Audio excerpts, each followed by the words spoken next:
Hello children, welcome back to our class. Now we are dealing with the chapter Why do we fall ill? So today's class we are going to discuss about the principles of treatment. So here the principles of treatment means what are the steps are how we are to control a disease. Children, what will you do if you are suffering from fever or severe cold or cough? Yes, first you will take some rest and take some medicines. But without taking medicines, only taking the rest, will it control the disease? Why we have to take the rest? Because not to lose our energy. Already we are suffering from cold. When we are suffering from cold, our energy levels are down, and if you are doing the routine work, means with that, if any microorganism enter into our body only, then only we will get cold or fever. So when that enters, our immune system will fight against with that microbe. At that time, our energy levels will be down. So we have to protect our energy levels. So we have to take some rest to control our energy or to protect our energy. And you will sleep for long time. While sleeping for long time, you will someone better. Why? Because you are protecting your energy. But we cannot say that only taking rest will control the disease. So, the main principles for the treatment are: one is to control the fever or disease or infection, and another is to kill that microbe which has entered into our body. Sometimes by taking the rest, we can feel better, but we cannot say that microbe has killed from our body. So we have to kill the microbe by taking some medication. For example, the symptoms are mainly usually inflammatory. So we have to take the rest. For example, taking the medicines that bring down the fever or reduce pain or loose motions, whatever it may be. But sometimes that medicines also will not kill the microbe which has entered into our body. That symptom directed treatment itself will not make the infecting microbe go away. Means whatever the precautions we are taking are medications itself which are directed by us will not cure the disease. Why? Because it has not killed, just it reduces that severity. So for that we have to kill the disease causing microbe. Then how to kill that microbe? We have already discussed in the previous classes that microbes are classified into different categories like viruses, bacteria, fungi and protozoa. Each of every microorganism or any organism will have some essential biochemical life processes. Like we have discussed that the bacteria, when the cell wall is damaged, it cannot perform its life processes. So that each and every microorganism has its own biochemical life processes. So we have to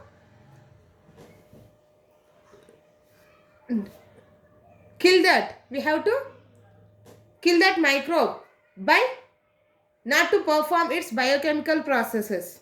Means what are the proteins or substance which are needed for that biochemical processes, we have to cut down from to not to enter into that microbe. The pathway that is for the synthesis of its cell wall is different in bacteria, and that process may be not required for us. Means we have our body cells have different substance or different pathway of making the cells. So we have to find the drug that block the bacterial synthesis. Means what are the substances which are required for the synthesis of bacterial cell wall, and we have to block that substance. To block that bacterial pathways or synthesis of cell walls, we are using the antibiotics. Here the antibiotics will block that bacterial cell wall synthesis, but without any damage to the human beings or which are who are using that antibiotics. So here the antibacterial drugs are easy. Not only that, even the protozoans, that is like malarial parasite, anti-malaria drug is also now we are available. But it is very hard to get the antiviral drug or medicines when compared to other microbes. Why? Because the viruses have different pathway of synthesizing their life process. So they have few specific viruses target at different organs of our body, and each and every virus means each species has its own target and have different pathways. So this is the main reason for the antiviral drug are not available easily, means we have not getting that antiviral drugs. So there are now effective antiviral drugs that will not kill the microorganisms, but the drug that keeps the infection under control. It will not make the infection to increase or reduce, but it will control. It keeps that infection under control. Okay. Next one is the principles of prevention. Till now we have discussed about how to get rid of an infection from any diseases. Means some who has suffering from the disease, how to get the disease from that infection. But there are 3 limitations to approach in dealing the infectious disease. So what are the 3 limitations? The first one is the when someone has disease, the person may not be recover completely because his body functions are damaged and may not be cured again, and which leads to death. This is the first limitation. Means what? Even the medication is taken, the person may not be cured because of all the body organs are damaged. And the next one is the person may recover, but it takes long time because even if he is taking bed rest and taking proper medication, some diseases may not be cured immediately after taking medications. It takes some time. And the third one is the person who is taking that, who is suffering from an infection, can spread this infection to other people also, means who are moving in contact with him, who are closer to him, may also get that disease. This leads to multiplication of above difficulties. Means whatever the sufferings the infected person has suffering, those are also spread to other people. So it is better to prevent the disease. It is better to prevent the disease than cure. Why? Because if you are not getting any infection, there is no chance of taking any prevent medications or anything. Okay? But how can we prevent the disease? So there are two ways of preventing the disease. One is the general way and other is the specific way. Here general way means everybody can use this and must follow this. So the general way of preventing infection is mostly not to expose that disease. Means we have to prevent that exposure. But how can we expose that infectious disease? Yes. For example, the airborne microorganisms.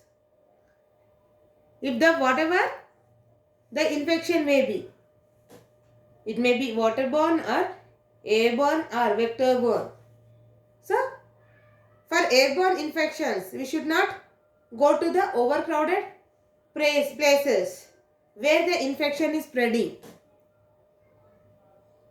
By not exposing to that area or that air, means where the dust is there or where the pollution, more polluted places, we have to take some precautions if we enter also. And the next one is the waterborne infections. Here waterborne infection means that infections are caused by the water. So we have to take the clean and pure water. For that we may use filters or we have to kill the bacteria which is present in the water by adding chlorine or by boiling the water. And for vectors, here vector means, for example, mosquitoes. We have to prevent that mosquito bites by not to breed the mosquitoes. For that we have to keep our surroundings clean and we should not allow the water to stagnate. So if the water is stagnant, the mosquito may breed at that place and lead to mosquitoes. So by this we can prevent some diseases. In addition to all these principles, there is also another principle, that is, if you see, for example, if someone is suffering from cold and cough in the classroom or in your family, the family members or friends which are sitting nearby the infected, means the person who is suffering from cold and cough, they may also expose it to that cold and cough. If you think, sometimes the people who are sitting around him will get that cold and some people or some children may not get cold. Why? Because the children who are suffering, means who are exposed to that cold and suffering from that because of the immune system. Here some children is not suffering from cold because of their immune system is well developed and it is active, whereas the people who are suffering from cold, means which has attacked by the other person. Why it attacked means because of low immune system, inactive, the immune system is inactive. This immune system is depends on the different person, on self, means on individual, based on the food what they are taking, and also on their body.